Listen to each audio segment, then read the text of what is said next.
Hola, ¿qué tal? Muy buenas tardes a todos en Proyecto Grado Cero. Esta es una nueva emisión de nuestro proyecto y en esta ocasión tenemos la fortuna de poder platicar, de poder conversar un momento con la doctora Leticia Armenta Fraire, quien es la directora del Centro de Análisis Económico del TEC de Monterrey Campus Ciudad de México, a quien le agradezco mucho que nos permita estar aquí esta tarde.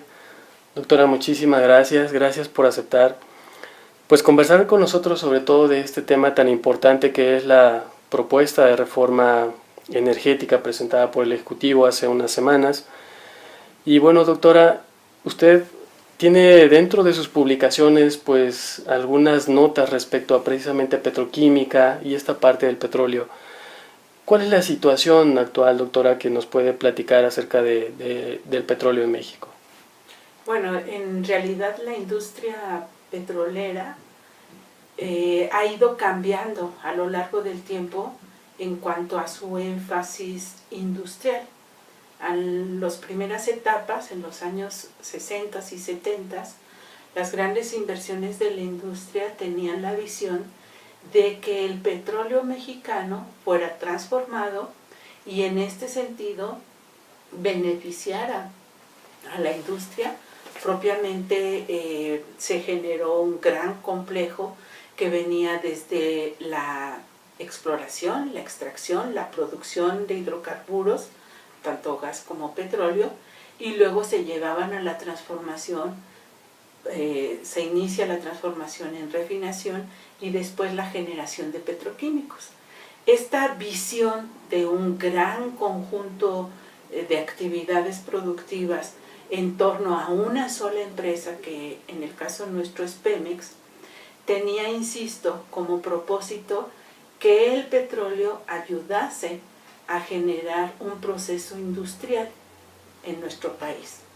Sin embargo, hacia los años 90, este proyecto pues se terminó, se fracturó, y es propiamente en los años 90 donde se hace una segmentación de la industria petrolera, se desagregan los 4 organismos de Pemex con el propósito de permitir la inversión privada en las últimas fases de la cadena, propiamente la petroquímica.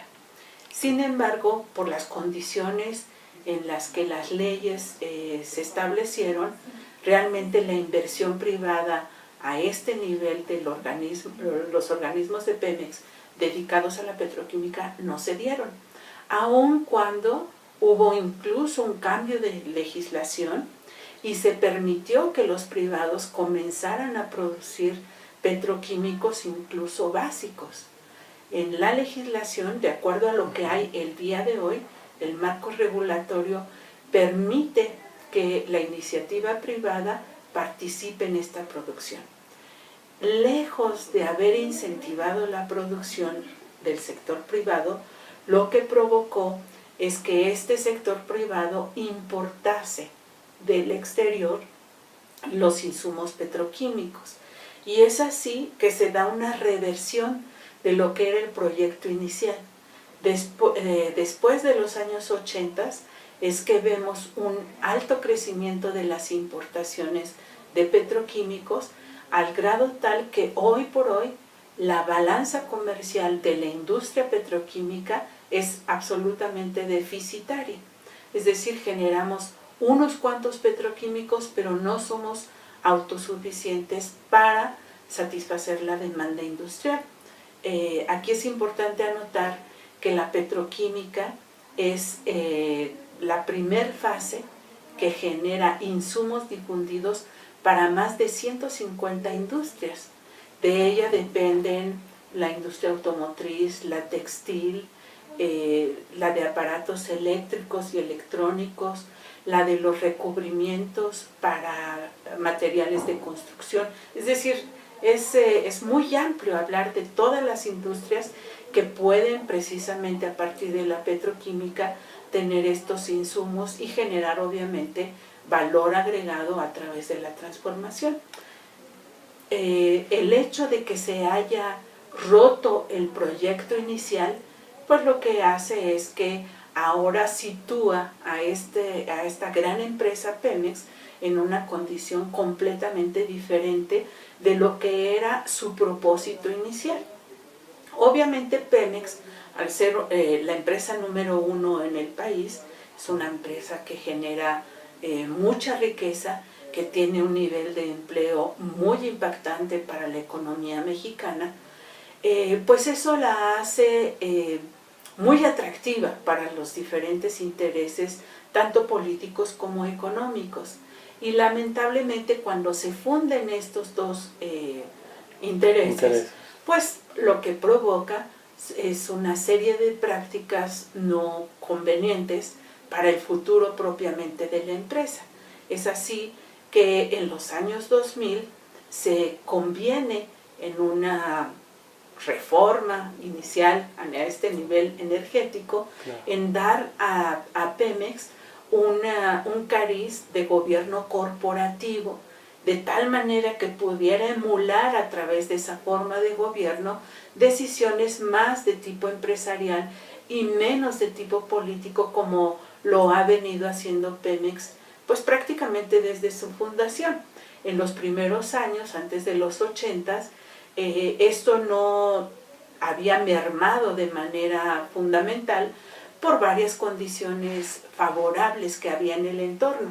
Por un lado, teníamos yacimientos que se localizaron que hacían que el petróleo fuera fácil de obtener, y entonces los rezagos tecnológicos que no se atendieron en esas primeras fases no se tradujeron de manera inmediata en atraso en la operación de Pemex.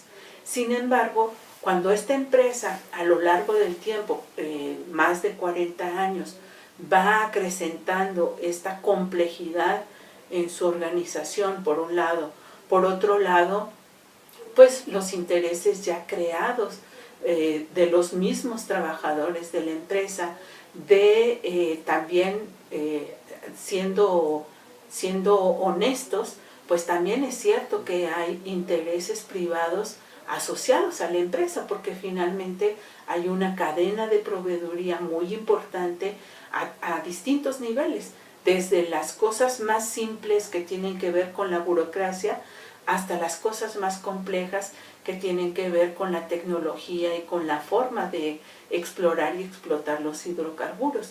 Entonces también es cierto que la iniciativa privada, a través de esta proveeduría, los trabajadores propiamente y el gobierno federal, porque finalmente el gobierno federal extrae de la empresa pues prácticamente el 40% de sus ingresos. Entonces, si observamos, no es un solo interés el que ha afectado la operación propiamente al nivel interno de la paraestatal. Se pensaba que con el cambio de gobierno, llevando este modelo de gobierno corporativo, al emular este consejo de administración en donde hay la participación de los diferentes actores, esto iba a dar un nuevo curso a las decisiones de la empresa.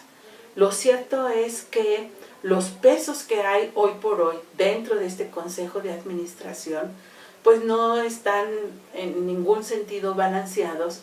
Los profesionales que son independientes y que participan en el consejo a nivel precisamente de consejeros, pues no tienen tampoco la fuerza que pueda contrarrestar el resto de los intereses que ya de una manera regular participan en las decisiones de la empresa. Es por eso que las iniciativas que últimamente se han presentado, algunas han puesto el énfasis al interior de la empresa, buscando precisamente contrarrestar la alta corrupción que se da al interior. Y yo insisto, aquí a partir del análisis que yo hago, no me interesa subrayar una participación o la otra, sino realmente generar un análisis neutral hasta donde es posible. Claro. Recordemos que las ciencias sociales es difícil ser absolutamente objetivo, pero sí reconocer que son más de un interés el que priva finalmente dentro de la empresa y que no facilita la toma de decisiones, sobre todo en un sentido técnico productivo. Esa es la gran adolescencia de la empresa. Siempre está acudiendo a metas que tienen que ver con objetivos políticos, que tiene que ver con objetivos económicos hacia el gobierno federal. Pero a corto plazo. Exactamente. Y entonces es muy difícil que una empresa satisfaga objetivos de corto plazo que nos llevan a lo inmediato. Normalmente los objetivos políticos son de muy corto plazo, porque tienen que ver justamente con la ratificación de los poderes. Claro. En cambio, las empresas de este tipo, las empresas en el área energética, en todo el sector energético en el mundo, son empresas que necesitan, por la naturaleza propia de su actividad, tener objetivos de largo plazo. Eso tiene que ver con la inversión, eso tiene que ver con la adopción de tecnologías específicas, eso tiene que ver con la manera que se explora, se identifican los nuevos campos. Eso tiene que ver con qué tanto se prolonga o no la vida, técnicamente hablando, de un pozo petrolero, por ejemplo. Entonces, es muy difícil balancear en este nivel, por un lado, los objetivos inmediatos, por otro lado, los objetivos de largo plazo, que son los que tendrían que darle precisamente la solidez a la empresa para mantenerse en el tiempo. Claro. Esta complejidad no fue posible subsanarla en las reformas anteriores, con todo y que las dos anteriores que hemos tenido ya dentro del nuevo siglo buscaban precisamente dotar de herramientas administrativas y empresariales a la paraestatal. Hoy, una de las tres iniciativas que se están discutiendo, que finalmente seguramente va a terminar en una mezcla de estas tres visiones propiamente, justamente ha puesto el dedo en la llaga en este sentido y nos habla de una transformación legislativa que haga de Pemex primero un organismo autónomo, es decir, independiente de las decisiones fiscales. Eso sería muy importante para la empresa. Por otro lado, que no haya este doble juego de los trabajadores, porque hoy por hoy son juez y parte. Al permanecer dentro del Consejo de Administración, toman decisiones laborales que van directamente a afectar o a beneficiar su propia actividad. Su bolsillo. Entonces, es muy difícil cuando somos juez y parte. No tiene que ver con satanizar a un sindicato, no. Simplemente ese hecho de colocarnos nosotros mismos en un doble rol, pues nos lleva a cometer grandes errores. Y por el otro lado, insisto, en esta iniciativa, que es la que viene desde la izquierda, se están estableciendo o se proponen una serie de controles para reducir justamente la corrupción. Allí hay más de un trabajo a nivel de investigación que han investigado, han explorado cuál es la cadena precisamente de proveeduría y cómo a nivel de las compras de todos estos insumos que requiere la empresa es que se dan estos tramos precisamente de corrupción, y hay más de una propuesta de cómo aliviar esa parte. Pero, insisto, el énfasis de esta propuesta va al interior, es decir, que todo se mantenga como hasta hoy y que los cambios sean a nivel interno. Yo creo que ese es un valor muy grande, esta transformación interna. Okay. Sin embargo, a mi juicio, no es suficiente, porque hoy por hoy el país es un país distinto del que se concibió en los años 40, cuando se perfiló precisamente este diseño para la paraestatal. Claro. Entonces creo que sí es importante la propuesta, que sí tiene elementos que ojalá sean rescatados por el legislativo. Sin embargo, creo también que no es suficiente para dar esta visión de largo plazo que hoy por hoy el país necesita. Y pasó por esa razón al otro espectro. Claro. Hoy por hoy el mercado energético es un mercado altamente competido. Es un mercado en el que hasta apenas hace unos 15 o 20 años se perfilaba que el mundo iba a migrar de los hidrocarburos a otras fuentes de energía. Una de las más importantes que se contemplaban, insisto, hace 20 años en este espectro era la nuclear. Y de allí que veamos países muy importantes en términos de su desarrollo, como Francia o como Japón, como los mismos Estados Unidos, que generaron grandes inversiones en energía nuclear, porque esa era la alternativa ante un mundo que veía que los hidrocarburos iban en decadencia, que se iban a escasear por razones naturales de mercado, su precio se iba a elevar demasiado. Entonces, ante ese panorama, la opción era buscar una energía que permitiera bajos costos de generación y que estuviera realmente al alcance de la mayoría. Y yo creo que sí, la energía nuclear sigue siendo una opción, sobre todo hoy por hoy, en el que la tecnología ha tenido avances importantes y que se pueden generar plantas con mucha mayor seguridad que lo que se hicieron en los años 50, que es cuando esta parte del mundo, estos países desarrollados, propiamente invierten en energía nuclear. Sin embargo, los accidentes, propiamente los de Japón, vuelven a contrarrestar la viabilidad de la energía nuclear. Pero propiamente no a nivel técnico, sino a nivel político. Okay. Porque son ahora las sociedades las que se manifiestan en contra. Entonces, ahí hay un debate no terminado todavía, porque finalmente están siempre estas dos visiones, la visión de la sociedad y la visión técnica, económica. En este lado, la parte técnica, sería viable la energía nuclear, pero por el impacto que ha generado, la falta de cuidado, la obsolescencia propiamente de las plantas y la falta de actualización de esos equipos, bueno, ahí está este impacto en la sociedad, en el ambiente, que obviamente ningún país quisiera asumir un riesgo como ese. Sí, por supuesto.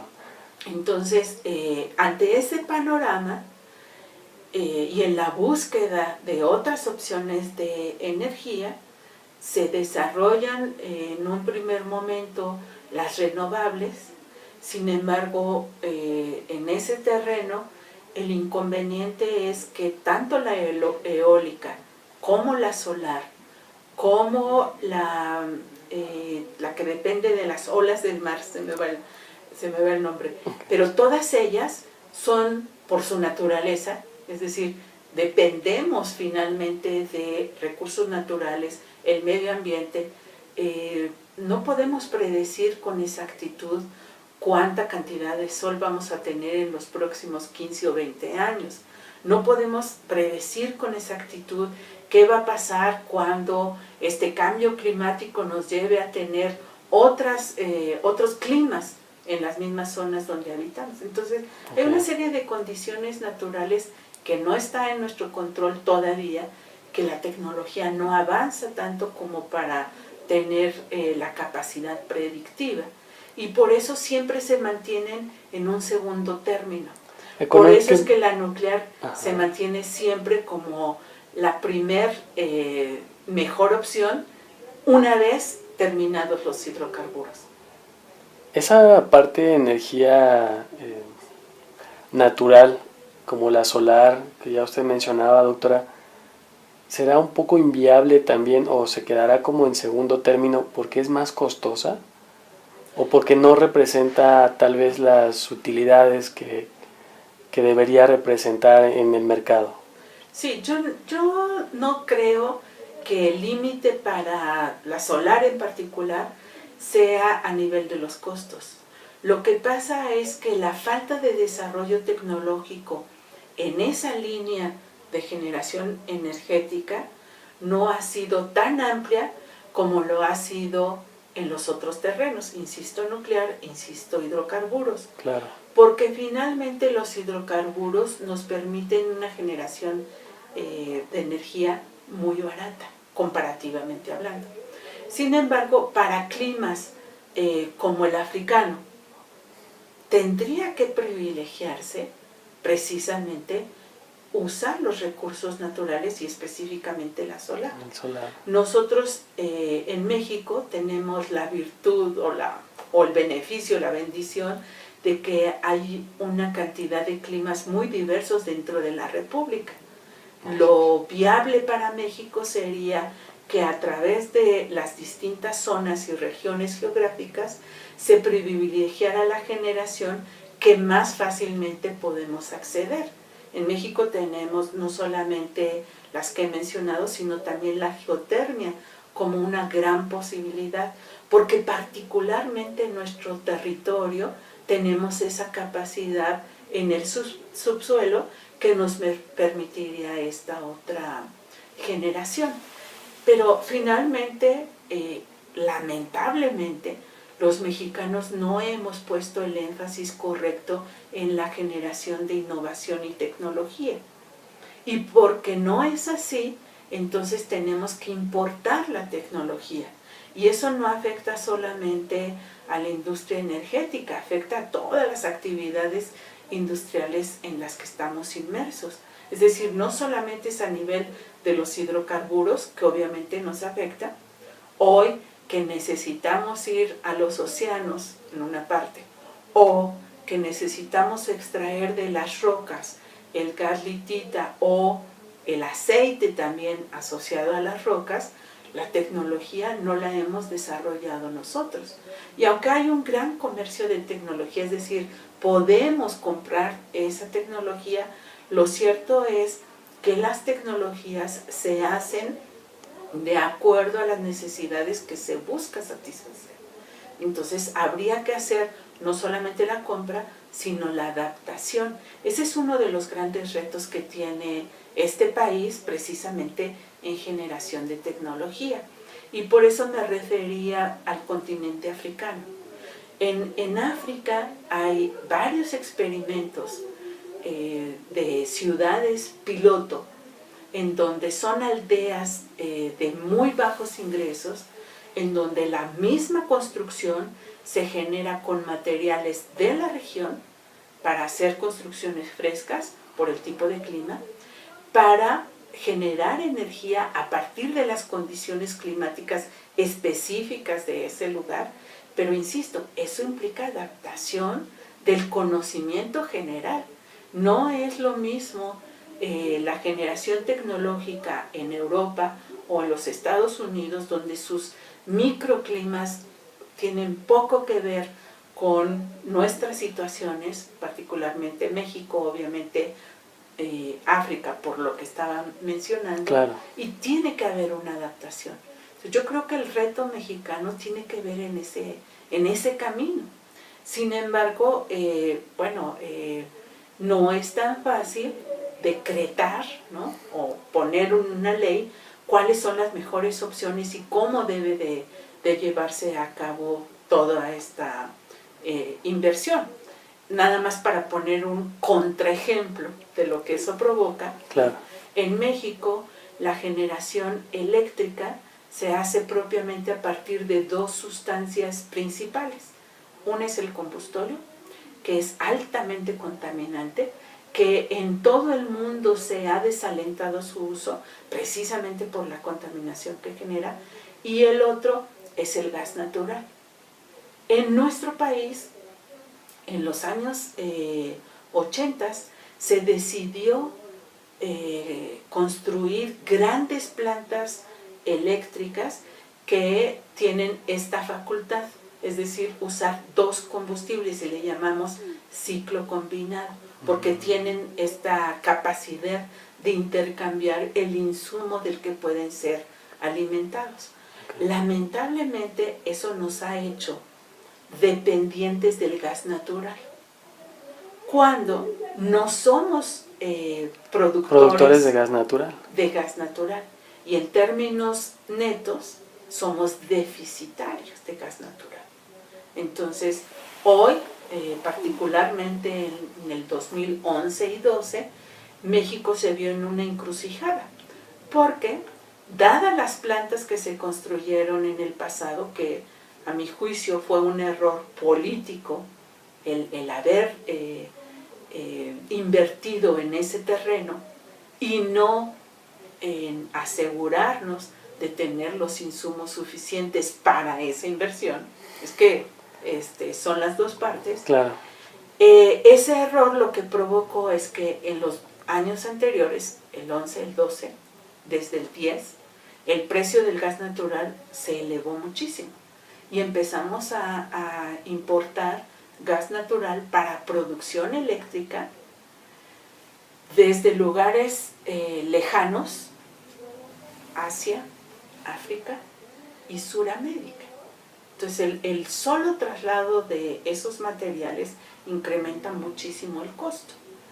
En el momento en que nosotros estamos en este gran dilema, los Estados Unidos en su parte sur comienzan a tener una explotación ya muy abundante del gas litita, con un precio del gas que constituye la tercera parte de lo que nosotros estamos todavía hoy importando. Entonces, hasta que llegamos a ese escenario, entonces se deciden inversiones a nivel de los ductos, a nivel del transporte de gas, para traer gas del sur de los Estados Unidos, porque es el gas más barato hoy en el mundo, pero esas inversiones van a ser factibles en los próximos 3 y 5 años. Es decir, hoy se invierte. Por las inversiones de hace 20 años, claro, tenemos que pagar el costo de una generación eléctrica muy costosa. Y si no queremos que sea tan cara, por la importación de gas, muy contaminante. Que es con el combustóleo, que sería la otra opción. Exactamente. Doctora, nos manejan en la tele y la publicidad que precisamente el recibo de luz va a disminuir. Entiendo, y por lo que usted está explicando ahorita, que es precisamente por la generación de luz eléctrica a partir del gas natural. Si tenemos déficit nosotros en gas natural, ¿cómo le va a hacer el gobierno para que entonces nos salga más barata la luz? ¿O cuál es el motivo que les lleva a ellos a argumentar esto? Sí, allí lo que se plantea en la propuesta de reforma del gobierno federal, porque recordemos que todavía hay otra más. Sí, ¿no? Claro, está la del PAN y la del PRD. Sí, pero la del PRD ya esa es, porque claro, es la que se centra en Pemex, ¿no? Sí, así es. La del gobierno federal lo que pretende es precisamente que haya una mayor explotación de este gas shell o gas litita, como también se le denomina. Y que entonces, a partir de ese gas, que es el que permite que el sur de los Estados Unidos lo tenga a la tercera parte del costo que nosotros pagamos, para dar la referencia, claro, es por eso que se hacen las promesas de que la electricidad será más barata. Eso es cierto en parte. Es decir, primero tenemos que explotar ese gas.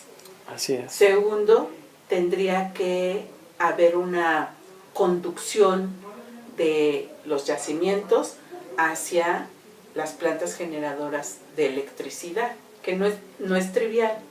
Y lo menciono así porque la pura inversión de explotación de gas litita lleva a un horizonte de 6 y 8 años. No son exploraciones y explotaciones en donde se abre una válvula y sale gas. Son exploraciones y explotaciones complejas. Conducir, ¿no?, ese gas implica una gran inversión de gasoductos. Los gasoductos que se han licitado, que están propiamente en construcción, son con la intención de importar gas de los Estados Unidos. Entonces, aunque hubiera una red para aquel tiempo, en 6, 7 años, y yendo todo optimista, ¿no? Claro, siendo optimista. Que los privados están de acuerdo en invertir, por una parte. ¿Y por qué lo pongo como condición? Porque la reforma, o la propuesta de reforma, lo que dice es que va a haber una apertura al sector privado. Así es. Pero, y yo quisiera enfatizar, cuando se dio la apertura en petroquímica, se dio esta baja de las condiciones de tal manera que el sector privado pudiese producir petroquímicos, no hubo la inversión. Lo que hicieron los privados fue importar, no invertir. Entonces, el hecho de que la reforma vaya encaminada a eso no constituye una garantía. ¿Qué tendría que pasar después de aceptada la reforma si es que fuese en el sentido de la reforma del gobierno federal? Tendría que haber contratos que le dieran garantía a los privados de que su inversión va a ser respetada. Porque finalmente la inversión privada se mueve por beneficios. Por supuesto. Y tiene que tener en el horizonte de largo plazo garantía de cómo va a ser su tratamiento fiscal, por una parte, cómo va a ser su tratamiento en el largo plazo, porque son grandes inversiones que no se maduran en 2 o 3 años, que tienen un horizonte mucho más prolongado. Entonces, no es inmediato que eso ocurra.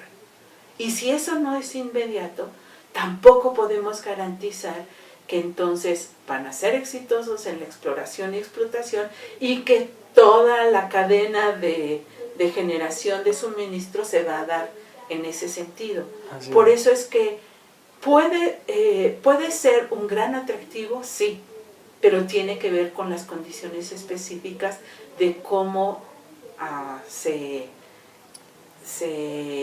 ¿Cómo van a ser las reglas en cómo realidad? se plasman los acuerdos entre el sector privado y el sector público. Para dar un ejemplo de esto, el año pasado se dio una gran inversión en petroquímica, en una planta de etileno, en donde están coinvirtiendo precisamente una gran empresa brasileña y una mexicana. ¿Por qué lo menciono? 2012, la reforma que atendió a la industria petroquímica, la última que tenemos, es del 95, 96. ¿Cuántos años han pasado? Y la inversión privada no llegó sino hasta prácticamente... el año pasado. Hasta prácticamente 15 años después. Claro. ¿Por qué? Porque las reglas operativas, finalmente en el mundo empresarial, el contrato es el que va a incentivar o no el que esa inversión prosiga. Hasta el momento en el que el gobierno federal, a través de Pemex, estuvo de acuerdo en garantizar los precios de los insumos. Propiamente la petroquímica se alimenta de gas, hasta que estuvo esa base de seguridad, que no es otra cosa más que la garantía de, por un lado, sí te voy a vender los insumos que necesitas, y por el otro lado, a precios que sean precisamente atractivos. Hasta que se logró esto, es que la inversión privada se realizó. Okay. Por eso yo pongo el énfasis en estos condicionamientos. Una vez aprobada la reforma, es un paso solamente. Claro, Todavía lo más importante falta la implementación. Y todas las leyes secundarias y las formas de los contratos específicos, los acuerdos que haya entre sector privado y público, serán los que marquen la pauta. Y es algo que no es inmediato. Claro, y es algo que no alcanzamos a ver precisamente en la propuesta de reforma del Ejecutivo Federal, donde no se habla básicamente de las leyes secundarias, sino simplemente de la modificación a la Constitución.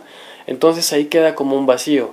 Yo recuerdo precisamente 1 o 2 días después de haberse presentado esta propuesta de reforma, una nota del Wall Street Journal, donde decía precisamente que no había hecho pues mucho gozo, por decirlo de este modo, en las empresas privadas, porque precisamente esperaban más, que fuese más abierta, que fuese más atractiva esta propuesta. Sin embargo no lo fue así.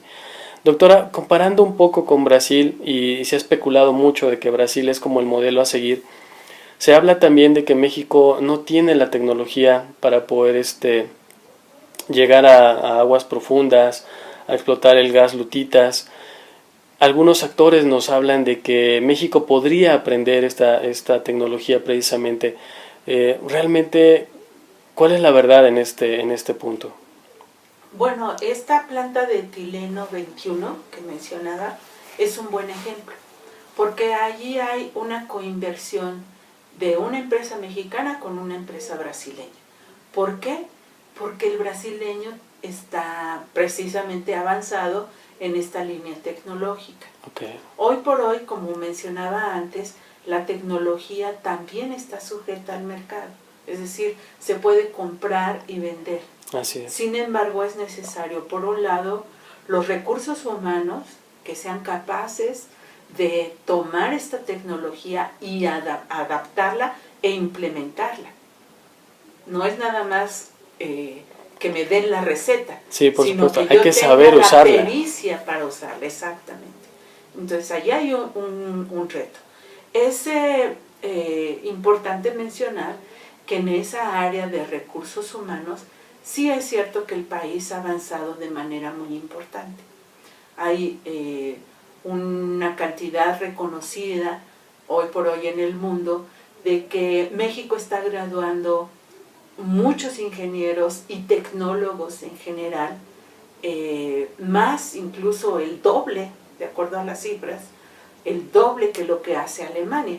Alemania es uno de los países con mayor conocimiento tecnológico y eso significa recursos humanos entrenados para realizarlo. Claro. Entonces, eso es por un lado. O sea, hay recursos humanos que pueden favorecer esto, sí.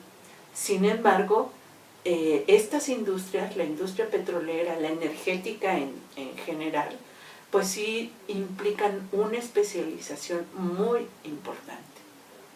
Y lamentablemente México dejó de invertir en el brazo tecnológico de Pemex, el Instituto Mexicano del Petróleo.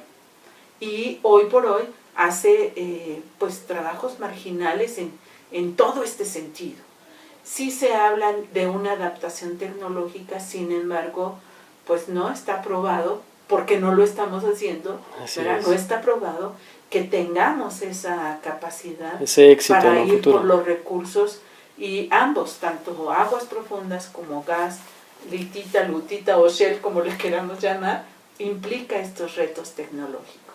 Doctora, económicamente, ¿esta propuesta de reforma es viable? Lo que sucede es que la previsión que hace el gobierno federal sobre su propuesta de reforma energética es, dado que existe una respuesta favorable del sector privado.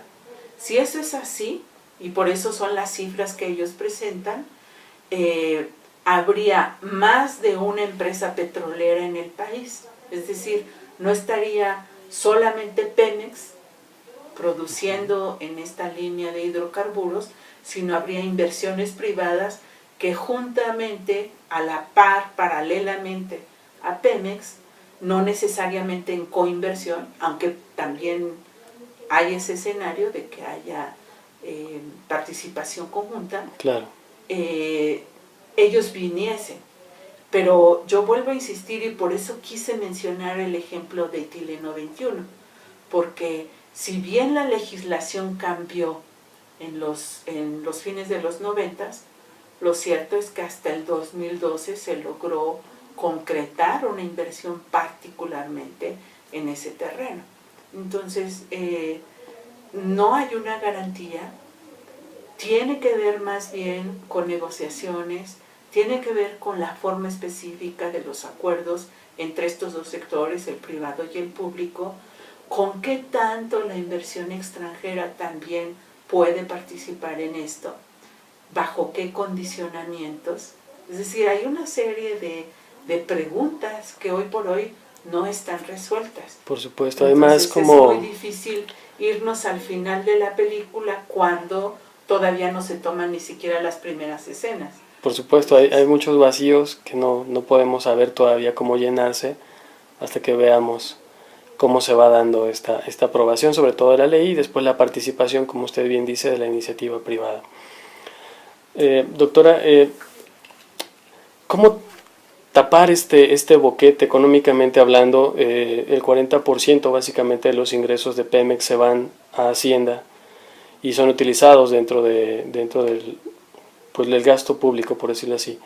¿Cómo lograr, dentro de la propuesta se maneja disminuir obviamente esta participación de Pemex, cómo poder tapar ese boquete por parte del gobierno federal de estos ingresos que aporta Pemex? Bueno, de acuerdo a la propuesta del gobierno federal, incentivando la inversión de otras empresas también petroleras. Esa es su respuesta. A mi juicio, es una respuesta incompleta. Y es incompleta porque el gobierno federal tenía que haber presentado una propuesta de reforma fiscal de gran envergadura a la par precisamente de esta reforma energética, porque finalmente son dos caras de una misma moneda. Así es. Entonces no se pueden disociar, hoy están íntimamente ligadas precisamente porque el gobierno federal depende de ellas. Entonces creo yo que el Ejecutivo perdió una gran oportunidad de llevar a cabo una gran reforma fiscal. En ese sentido, los pendientes que deja la propuesta de reforma fiscal es que sigue enfocándose en el 40% de la actividad económica, es decir, deja de lado el 60%. Y eso es así porque el 60% hoy por hoy se reconoce en la informalidad. Si el gobierno federal no abre esta posibilidad, entonces su único cliente, el único al que puede acudir, somos la población que hoy por hoy estamos sujetas a la formalidad y no tenemos forma de evadir los impuestos. Por supuesto. Y si nos vamos ya al terreno más específico, a mi juicio, la propuesta que ellos hicieron de reforma fiscal alienta la informalidad. ¿Por qué? Porque hoy va a ser más caro ser formal. Sí. Entonces, las actividades que pueden participar, no todas las actividades están en esa situación, pero las que pueden participar de la informalidad, mi interpretación, mi opinión sobre lo que observo es que se van a mover a la informalidad. Y lo que tendríamos que haber visto en esta propuesta es exactamente lo contrario, es decir, una incentivación a la incorporación de la economía informal al sector formal. ¿Para qué? Para que la base de contribuyentes se expandiera y no como hoy el 40%, no quiero vaticinar malos augurios, pero lo que observo es que esa base se va a reducir todavía más, porque el estímulo a la informalidad es muy grande. Claro. No, y aparte estamos viendo, pues, como si esta propuesta de reforma hacendaria también se hubiese hecho a la ligera y precisamente se hubiese hecho para que pues todos se negaran a esta propuesta, porque vemos sectores donde precisamente dicen no apoyarlo. Es más, el mismo partido del gobierno, una fracción de los diputados, pues no ven con buenos ojos la misma propuesta. Entonces es como si la presento, pero como con ganas de que me la rechacen. Doctora, rápidamente tocando este tema que usted, y me parece muy importante, usted mencionaba ahorita el sector informal. ¿Cómo hacer que ese sector informal se vuelva formal o de alguna u otra manera empiece a pagar impuestos, porque en un momento dado se creó el IDE, precisamente como para que la informalidad empezara a pagar impuestos, pero realmente los resultados del impuesto no fueron los que se deseaban, de tal modo que ahorita vemos en la propuesta del Ejecutivo que se está pues abrogando o derogando ese impuesto. A su juicio, doctora, en su experiencia, ¿cómo podemos hacer que esa informalidad se meta dentro de la formalidad? Claro. A mi juicio, lo que pasó con el impuesto del IDE es semejante a lo que está pasando hoy con la propuesta de reforma fiscal. El diagnóstico no abarcó al total de la sociedad y no se observaron los patrones de conducta, los hábitos que tiene esta sociedad mexicana. Se dejaron de lado y se pensó solamente en el sector que actúa bajo parámetros formales. Y me explico. Cuando nosotros pensamos en el IDE, que es el impuesto sobre los depósitos en efectivo, tendríamos que tener entonces una base muy amplia de usuarios de la banca para que eso surtiera efecto. Así es. Pero resulta que nuestra economía funciona entre un 70 y un 80% con efectivo. Es decir, no está bancarizada nuestra economía. Exactamente. Entonces, la gran sociedad mexicana no son usuarios de servicios financieros, no solo la banca, sino incluso también las instituciones de ahorro, de crédito, como las uniones, por ejemplo, no son usuarios de esos servicios. La costumbre, la cultura del mexicano es manejarse en efectivo. Así es. Entonces, cuando se coloca un impuesto a este manejo de efectivo para usuarios de la banca, ¿a quién estamos afectando? Al que ya de por sí paga impuestos, tiene una asociación, primero con el sistema bancario y segundo con la economía formal.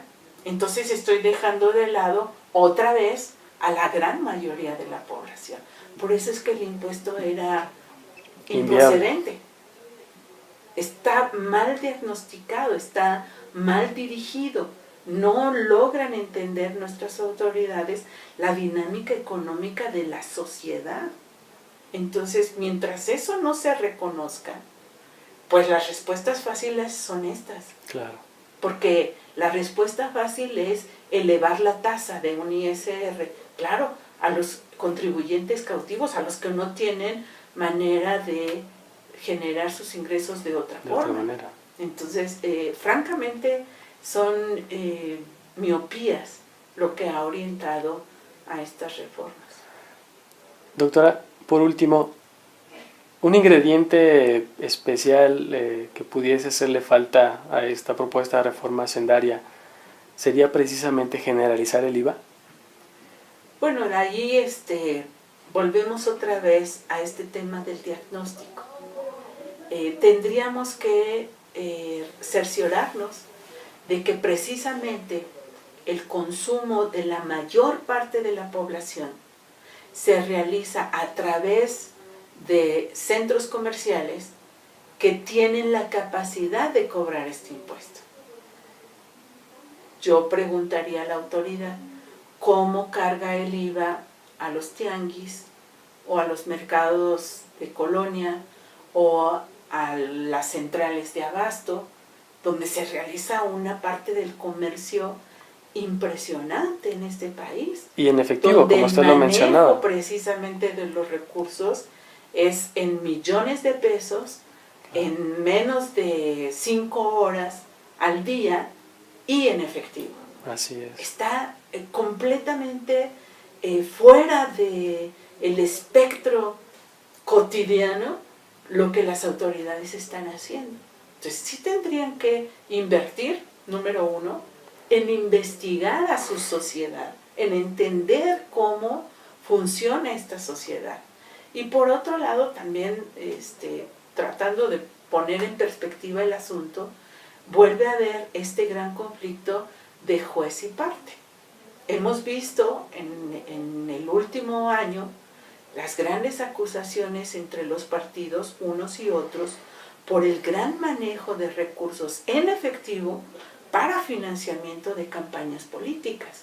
Entonces, no es solo la gran sociedad, es algo que impacta a toda la cultura y dentro de esa los políticos. Por supuesto. Doctora, pues fue realmente muy enriquecedor estar platicando aquí con usted. Podríamos estar mucho más tiempo, pero bueno, pues yo le agradezco muchísimo, doctora Leticia Armenta Fraire, quien es la directora del Centro de Análisis Económico del TEC de Monterrey, Campus Ciudad de México, habernos compartido pues toda esta experiencia, toda esta explicación, primero sobre la reforma energética, después un poco abarcamos la reforma hacendaria, ambas propuestas por parte del Ejecutivo Federal.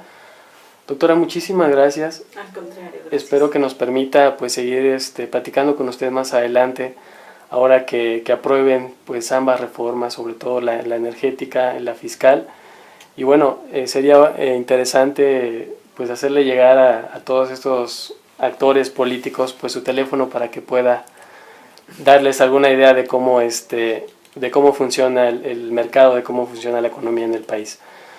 Muchísimas gracias, doctora. Mi nombre es Miguel Ángel Izquierdo. Nuevamente pues estuvimos aquí en una nueva emisión de Proyecto Grado Cero. Pues un placer, muchísimas gracias a todos y nos vemos pronto. Hasta luego. Gracias. Doctora. Gracias.